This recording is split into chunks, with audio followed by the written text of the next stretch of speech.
Wait for Mrs. Munson to at least get seated here.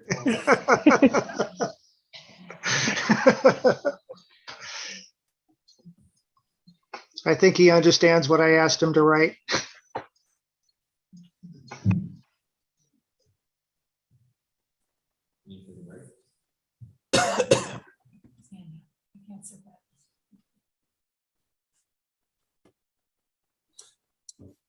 How many days?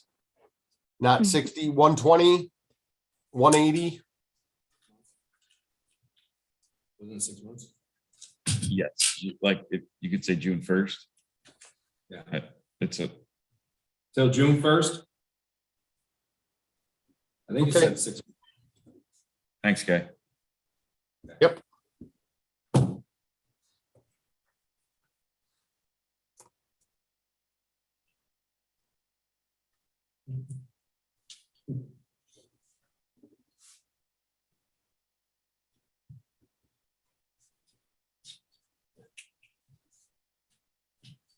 You know what we need? Are we back in 2 again? Yes. Okay, I'm gonna say it. Okay, well, I wrote something, so I'll read it so you know what you're voting on, then I'll type it and hike it over to Deb. Does that work? That'd be great. Yes, Perfect. thank Okay. you. Okay, it would be a motion to authorize Pat Tyrell, department head, to extend carry forward leave time benefits for a selected employee until June 1, 2022, without loss of such accrued leave time. Do you so move, Joe?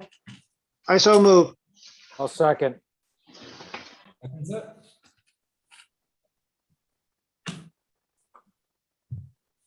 Okay, Mrs. Munson, Well, whenever you're ready. and Guy's gonna send it to me. Yes. $5. Just try to collect it.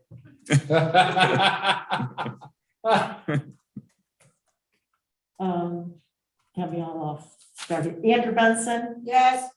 Doug Day, Yes. Brian Winlow, Yes. Joseph Wetmore? Yes, Mary Levine? Yes. Okay. Board member reports. Let's go with Andrew first. Mine are all covered. Okay. Brown? Most of mine are covered. The only 2 things to add is that at the ZBA, we had Maureen Cowan's last meeting, and just wanted to sort of acknowledge her on this, in this board, as for her years of service. And I've been learning a lot from being on the ZBA, and her voice and perspective was always very thoughtful. It just started raining really heavy all of a sudden.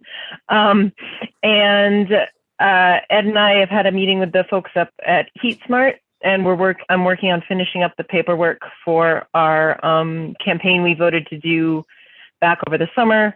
We've named it Lansing Leads on Clean Energy, and to encourage clean heat and cooling energy efficiency. And so we're going to get that launched, and there is going to be a presentation, sort of a town hall presentation by Zoom on February 2nd, 2022, and stay tuned for more information.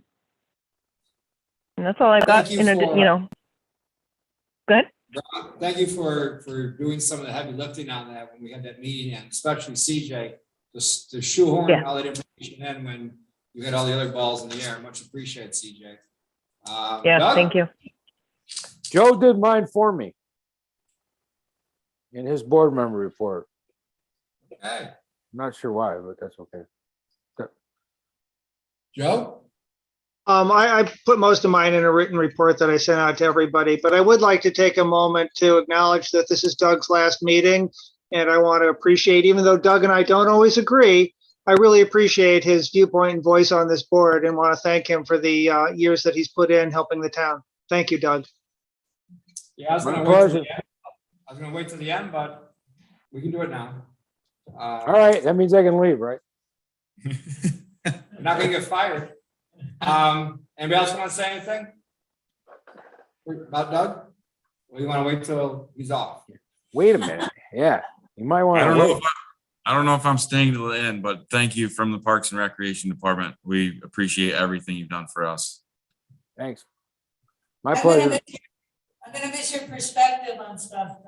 It's different from most of what I think, but I still really appreciate hearing you. All you gotta do is Uh, call me. I'll do it. Oh, okay. Just give me a call.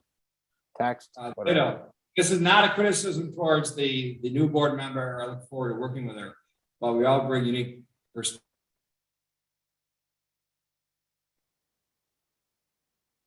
perspectives, and this construction knows the other aspects as well as you do.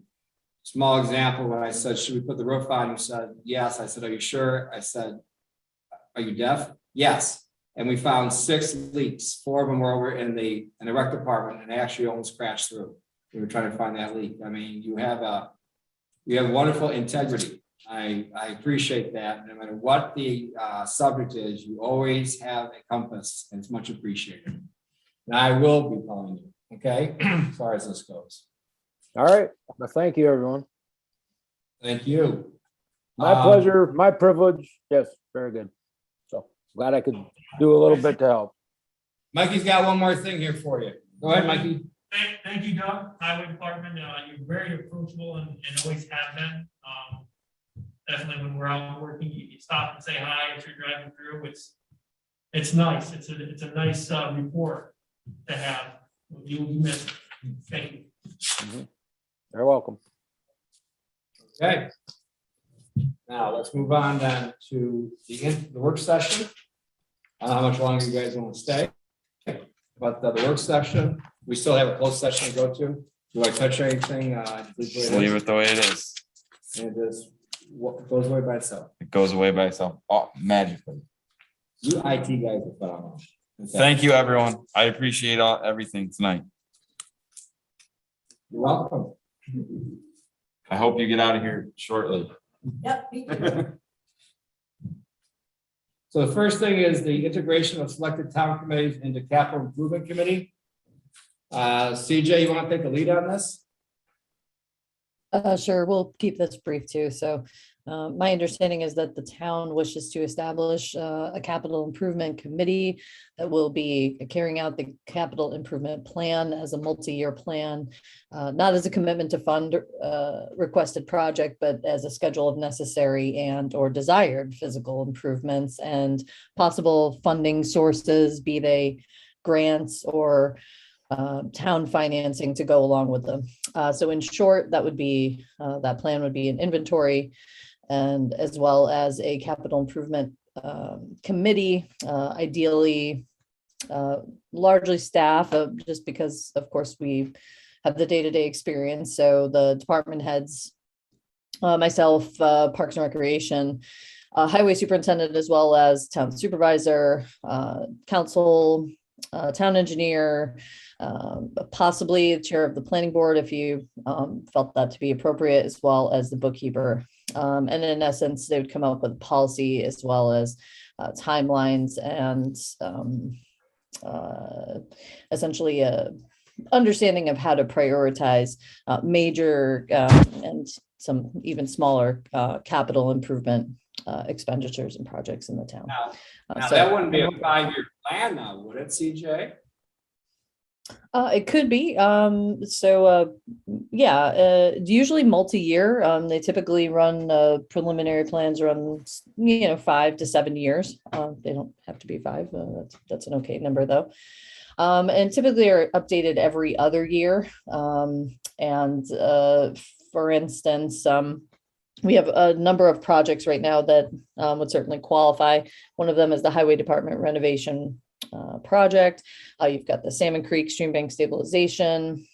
You've got, of course, Myers Park, which is super exciting, but that also is a multi-year project that has to be financed, at least for the labor portion of how we're going to implement that project and how we're going to stage it.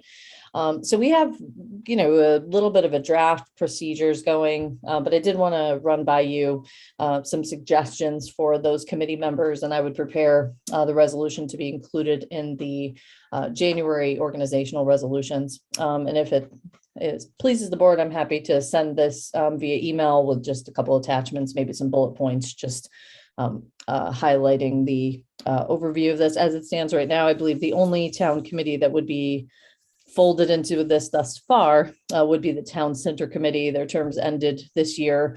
It seemed like a logical next step, but I'm of course open to how you want to include other committees as those terms start to expire. Well, I think personally, you should probably have 2 board members. We've had that before in policies. And 2 board members, not have the same board members on every policy, We did that before when I first got the supervisor. We went through the policy, the handbook and everything, and Katrina was there also. So I don't know if the other 3, of course, Doug will be stepping off, if Brown or Andra or Joe or somebody wants to do that. I don't know who wants to do it. And I don't want to have everybody committee burned out, right? Because committee chocolate, all of a sudden you get too much of it, next thing we get problems. So anyways, I don't want everybody get burned out on committees either. So I guess to go to Andra first. Do you want to be on that? I haven't given it that much thought, sorry about that. What's the term on it? 5? Or no, there's no. There is no. Every year it's reappointment? Yes, every year that things we reported. And Yeah, keep in and I would mind. anticipate. I'm sorry. Keep in mind. No, whenever I was just going to say that I would anticipate that they would meet quarterly, except for right before the grants season. So at the beginning of the year, that would give me a sense of how to prioritize projects. And then middle of the year, the CFAs typically become available.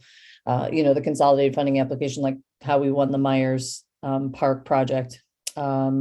I would know that around early June. So there'd be kind of this initial beginning of the year and then mid-year.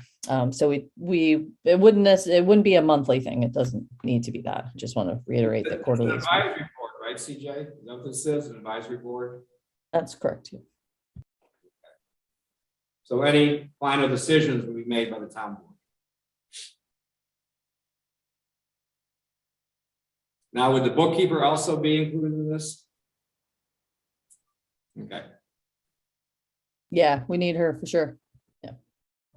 I really don't. I mean, like I said, I think 2 board members should be on it. That way you always have continuity in case one can't make it or is away or whatever, it's quarterly. That's entirely up to, is it something we need to decide tonight or we put this on for our organizational? This was meant to just be a discussion and kind of understand from you the kind of things that you'd want to make sure that I knew you wanted to see included in a capital improvement, a committee, and kind of how you'd wanted to see them start to flesh out their charge. But this is just the infancy of this. And I have some kind of a draft procedure narrative that has a series of questions. And like I said, I'm happy to just send it by email with a few bullet points to try to make it a little more Would you concise. include it in Ruth Roth? Because in all fairness, I believe she has an accounting background. Maybe she would be helpful and kind of get her toe in the water also, as far as this goes. But I'm not going to volunteer her, but maybe we'll send out the email to her also and decide between the 3 plus Ruth, if you're listening, see what you want to do. Okay. Okay, I'll send that out early next week. Okay. Ethics board. Should we discuss that? Sure. I would suggest, since it's been, 6 or 8 months since we put out a request for members, that we put it out again. And this time, instead of sending it to the ethics board, because that had its own issues of not getting a real response from most of the current members, that we just bring it back to the town board. I would like to see who's out there, since it's been so long since the last one, and I really don't want to drag this out. But I think it's been such a long time, almost the entire term of an ethics board, that we should really see if the people who submitted are still interested and open it up to see if anyone else is interested. Well, I think we're gonna be at least short one person. And we also should discuss probably term limits as far as this goes, or I wouldn't say term limits, but perhaps duration of service. If you have 5 on, I don't know how they would stagger it. I think, Deb, there's a resolution. It kind of spells it out. Isn't it like 1 through 5 where? It's been a while since I reviewed it. I keep bringing this up, and it's still sitting here. So honestly, I haven't opened that folder recently. I'll be honest about it. But we have more than enough applications from people who are interested. Maybe you just want to reach out to see if those people are still interested instead of starting all over from square one. That seems like, I mean, this has taken almost a year. You start from square one, we're going to be another year before you get an ethics board. But that's just my opinion. And there have already been recommendations. If we're gonna follow the same policy as we do for planning board or ZBA, we should probably seriously consider what those recommendations are. So I guess maybe we'll send out the email again. I mean, hopefully those people are still interested. And go from there and do it quickly. Hopefully we get this done by an organizational meeting, have something as a resolution. And you don't have to have, we have 5 spots. If you have 4, we did that with the alternate, right? For ZBA, there's an opening there. So it doesn't have to be written in stone, you have 5. I think we should have maybe send those out to the board members again, what the recommendations were, and go with those people and contact them, see if they're still interested. Who's going to contact them? I don't know if it's appropriate for me to do that or not. If it is, I will. Just tell her the town clerk. I mean, no, just kidding. Did you see her? She was shaking. her head. No. Is No, Doug volunteering? I probably don't want to. I'm sorry. I didn't hear what Brian said. Brian said. Ron, what did you say? I was asking if Doug was volunteering For what? Reach out. to To reach out to folks. To reach out to folks for what? I'll do it in the next 4 days. How's that? That's fair enough. Ethics board? Really? All right. Pardon me? Ron, could you do it for us, please? I don't want to volunteer. I thought Doug just volunteered. I think you got voluntold. I think maybe if Debbie sent her the email or whatever, or the email addresses. So she can, Yes, it's been sent not multiple times, but I can try to do that again in my very busy schedule. okay, why don't we do this? Why don't I take the lead on this and I'll just CC everybody and I'll send it out. How's that? Well, I just want to say that I do think that there's an issue with one of the people there, and I don't know if we want to go into closed session to discuss it. But it was brought up by the member of the ethics board who actually responded, saying that they didn't think one of the people should be on. And I think they gave some good reasons. And I think that should be, okay. All right, so let me send out the email once we go out of, I guess, closed session or executive session. How's that? I can never remember which is which, but I'm willing to go and talk about, I would talk about it further in closed session because I don't want to, embarrass anybody needlessly. Okay, closed session is advice from counsel. Okay, so then it'd be executive session to discuss it, and we can do that at the end and discuss this a little bit more. Next one, America, the ARPA money. Website update and everything. Next one on our fourth session. I'm wondering if one of the things we can use the ARPA money for is putting green signs up at every address saying what the address is. I think that would fit within the emergency preparedness, because I know there's a real problem with some places in which their address isn't on their house. It isn't clear which address goes with which mailbox and things like that. And I think if every driveway in the town were clearly marked as to which address it is, that would fit within ARPA because it's clearly an emergency response thing. If you don't know which address you're at, and I know the emergency responders say it's not just important to have the address they're going to well marked, it's having them coming down the road so that they realize they're coming closer and closer to the place they're going to, that it actually saves lives to have the addresses more clearly marked than we do. Perhaps we should get some guidance from the fire chief, right, Brad George, but also wondering how much this would cost. So we need to got a budget. Because you're talking the town of Ithaca outside the village? Are you talking 7,000 residents? I'm not sure if we're able to do it within the village. I don't know what the jurisdictional line is there in terms of would we be overstepping our bounds or not.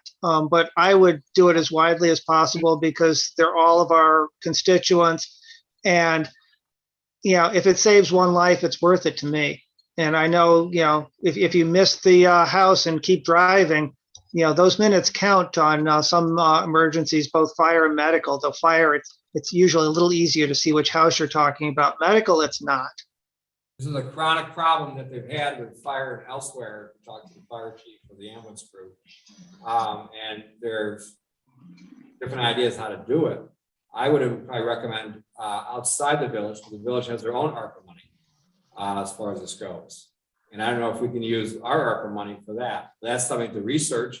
Also, Joe, if you want to perhaps get a budget together, see how much this would cost and get back to us, I think that'd be a good idea. I'm not even sure how to get a budget on this. You think Mike over at Highway would be able to help me with that? I would reach out to Brad George first with the fire. Can you send me some contact for him and I will reach out? CJ, do you have that email for Brad George? Because you dealt with him a lot of times usually. Okay, I would start that conversation. No problem. The guy is before, I don't want to have Joe waste any time if we can't pay the money for this. Is that within the wheelhouse of the ARPA? If it's public safety? Well, it is a hard good. It is public safety. It is emergency response oriented. I'm not sure if that's the type of infrastructure that they're talking about, but my guess would be yes, that it would fall in that. It's sort of like those, it's sort of like the first gov thing, is software for people to do online processing of permits and application. Is that really an ARPA related improvement? And it turns out the answer is yes. So I think it would be, but I can certainly take a close look at that if you decide to go forward once you see the numbers. Obviously, if it's $9,000, it might be a bit of a no-brainer. If it's $900,000, maybe it is a brainer. So I'll make a note to sort of keep that on my radar, and depending upon how the numbers look, if it looks like you might want to have an answer on that for the next meeting, either January or since that's full February, just let me know before the meeting. I can take a look at it and get that information to you in time so you can consider it. I think some guidance would be important, especially when you talk to Brad George and say, okay, what do you look for when you're trying to find something here, right? Is it a number on the mailbox post? Is it someplace else? I mean, some of these things are impossible if they're a half a mile long driveway, but there must be something out there, as long as it won't be pushed over by the snow, which is another problem we have. So I don't know how that would go, but Joe, I look forward to the research you'll be doing, and we'll go from there. And maybe part of something is better than nothing. And maybe start that conversation, and maybe the fire company also will have some money available for that stuff, or the ambulance. We'll see. If I could say, Joe, you might want to ask about some of the newer fiberglass pole mounts that they use in areas that have a lot of snow issues, because they don't snap and break like the steel and the wood. The snow will knock them over, and then as it'll come back up as thaws start. And I've seen a lot of places where there's heavy snow, like some of the passes in the Rockies that get shut down. They've all switched to fiberglass based signage. Mhm. So that might be an interesting thing as to, just sort of getting on the next level and addressing what Ed just mentioned about plows running them down. Although I've seen these things throughout central New York, a lot of towns have them. We have a few of them here and there. And Yeah. they put them on mailboxes, they put them on posts, they're far enough back that the plow is not likely to hit them. And, just at the head of the driveway is enough to tell you, this is the one you drive down, not the next one. And I think it's really important. So I will look around a little bit and see what I can dig up.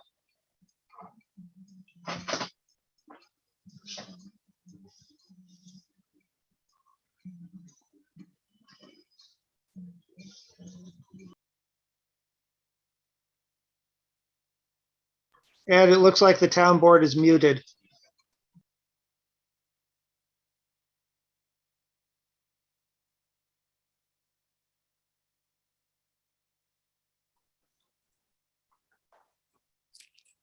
Got muted at the computer somehow.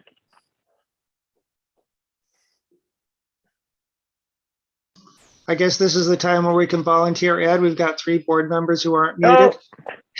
God bless you with a new tattoo, Hoss. Okay, we're back. Okay. What else? May I just ask a question about the poles? Yes. Can you hear Mrs. Munson okay? Do homeowners have to approve that, or would they be able to approve that? Because that is that some kind of an invasion on their privacy, or you're gonna just go put a pole up next to somebody's driveway and that's gonna be okay, or they're gonna knock it down or take it down, and then now the town's wasted money doing that? Just some things that are just kind of thinking about. Well, that might be, Brad George might be able to give some guidance on that, because they may have tried that before, who knows? Well, it'd be within the town's right of way, so the town certainly has the right to put these up in that sense. I haven't heard of anybody pushing back. I mean, if you really don't want the ambulance to find you, I'm just bringing up a couple questions I thought of. No, I knew it was in the towns. Well, let's research it and find out, okay? All right. So the ARPA money also for the website update. I think we were kicking that one around also, right, CJ?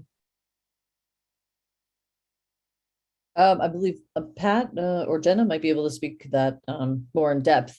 But they did ask me to look at a couple of, I think they gathered 3 proposals. And as a department, we took a look.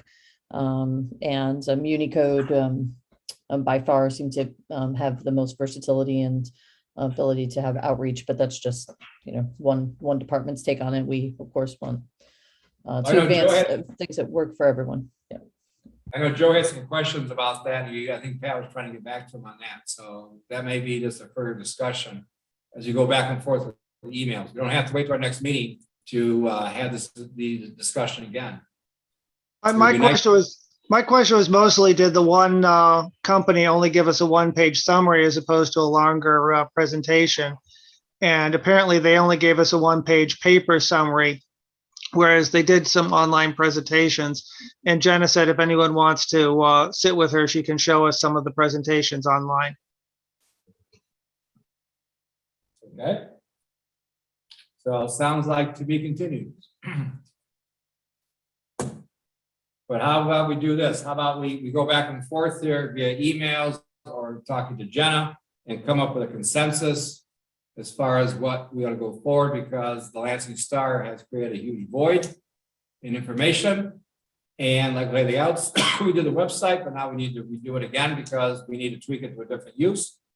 And having said that, Guy, do you think we could use any of the ARPA money? I don't want to put you on the spot, but we could use it for that type of service to update our website. Yeah, there are a number of digital communications related websites that are, I mean, that's one of the specific examples that they give of what would be appropriate to use it for, because an updated website, something that's more interactive, faster, would be also a better way of communicating and disseminating information during an emergency. But, you know, again, there have been a number of specific questions about ARPA that I've been asked and answered, and I've got a couple of new ones. They've got a huge Q&A section on how you interpret and apply the 800 and something pages of regulations, with more on the way. So I just search it for keywords and try to find something that's relevant. But I don't think that one is as questionable as green road signs. I think they're probably both going to be fine. And there's even some legislation that's pending. I don't think it's been approved yet. I haven't been tracking its probability of passage based on what committees it passes out of. But there's even some legislation passing that's being considered that says if you're under like $4 million, you don't have to account for it. Just use it as you think best. But we'll see where that one goes too. Okay, thank you. Let's move on here. Code Revision Committee and appointing members. CJ. Yeah, so I think I've given you kind of a single sentence overview. This is meant to be a standing procedural advisory committee to make amendments to the town code. As you know, we have a pretty broad scope. We have a number of chapters in the town's code that we need to review on a regular basis, of course, including everyone's favorite 270 zoning. But there's also, you know, streets and sidewalks, there's subdivision of land, there's signs, sewers, water, drainage districts. I mean, the list goes on and on and on. And we do need to make sure that we're having a, you know, standing and regularized committee, and I've done some research on this, and I've kind of kicked around some ideas and flow chart, but I have spoken to the chair of the Zoning Board of Appeals as well as the chair of the Planning Board about serving on this committee, and both concurred and were happy to participate. I'm also thinking town council, town supervisor, myself, as well as planner, staff planner, as well as code enforcement officer. I believe Joe also expressed interest as a town board member. And in essence, what we need to do is come up with a fairly regularized process for the code changes. This, I think, came into even sharper relief after Monday's planning board meeting, when I believe I had circulated a fairly reasonably marked up draft with comments via a URL, a link to get to, and members had confused this with a PDF a clean PDF I had sent them. And so in essence, I think what we have to do is make sure that we're giving, you know, high quality first drafts for boards and committees to react to. And that includes obviously substantive comment and review by town council. We want to make sure that you know, he's really integrated into all of these processes and reviews right from the get-go. So in any event, I'm coming up with a little kind of basic flow chart. I think I went a little overboard with the structure and kind of fleshing that out at first. And I haven't shared this yet, but it's essentially just a way to regularize our processes. I also spoke with Director of Planning for the town of Ithaca, Sue Ritter, and she attested to the fairly routinized governance that this enables. And really, that's what we're looking to do, is just bring better regularized governance and a more regularized look at all of the chapters, including zoning, as I mentioned. So we're hoping to also kick this off in the beginning of 2022 as well. So if it pleases this board, I'm happy to also send something kind of analogous to the Capital Improvement Committee, the background information, a few bullet points, and kind of what we see moving forward. And I'm familiar with our initial scope of work, which I understand will be primarily the RA and ag zones, because I know that's a very significant priority of the town board, among others. So in a nutshell, that's it. Thank you. So to be fair, does anybody else on the town board want to be on these committees? I mean, I'm going to offer it to the whole rest of the town board, and nothing against Joe, but you know, does somebody else have, this is their mission in life? I mean, I'm happy people want to do this. Don't get me wrong. I mean, we've had other committees where you simply can't find people, but that's up to other board members. We'll just leave it at that. I was just going to say, I think we need to be sure to reach out to Ruth too, So if we put it on the January meeting, that if she's interested, she can be ahead of it and get on it. Yeah. I'll send an equivalent correspondence and also make sure to include Ruth in that as well. All right. We're gonna try to get out of here by 9. But I need to go into closed session first. Pertaining to, I just need to go to closed session. Do I need to give a reason for it? Yes. For council. For council advice for a proposed pending and current, well, I don't think you have to use that. I think you just ask Guy what you have to do. Well, closed session can be any number of privileged or confidential items. yes. So all you have to do is just say to obtain legal advice from counsel. And Okay. it could be about a contract, a lawsuit, it can be whatever it is. You can specify it at your leisure, but it's not really like executive session. You don't have to justify it. It just has to be limited to privileged legal advice. So you need to be careful who you include, because if you include someone who's not a town officer or employee or not covered by the privilege, you shouldn't be in closed session. But obviously, given the crew here, that's not going to happen. Okay. Okay, but we need to go to executive session if we want to talk about the ethics board issue.